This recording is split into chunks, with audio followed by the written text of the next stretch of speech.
تحط لي واحد مدير كورة، ده يخلي اللعيب يعمل ايه يعني؟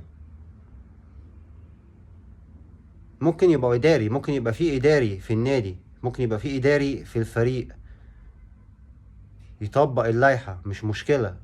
يطبق اللائحة بسيط، لكن ما يبقاش اسمه مدير. اصل مدير الكورة في الفرق المصرية ده معلش، ولا هو فوتبول دايركتور، ولا هو سبورتس دايركتور، ولا هو يمس الصلاحيات، ولا يمس المسؤولية بتاعت الوظيفتين دول، ولا بالطول ولا بالعرض، ولا يمسهم بأي نوع من الأنواع.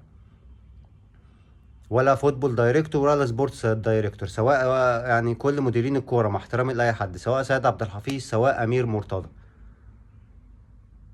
تمام. ولا ده بيعمل وظيفة الفوتبول دايركتور سبورتس دايركتور، ولا ده كمان مش شايف حد فيهم بيعمل كده. انا شايفهم هم حلقة وصل بين مجلس الإدارة والفريق بتاع الكورة. مجلس الإدارة عايز كده، يا مجالس الإدارات فوقكم من الطريقة دي. مش عايز لك انت ايد يعني تبقى مع المدرب وخلاص، مش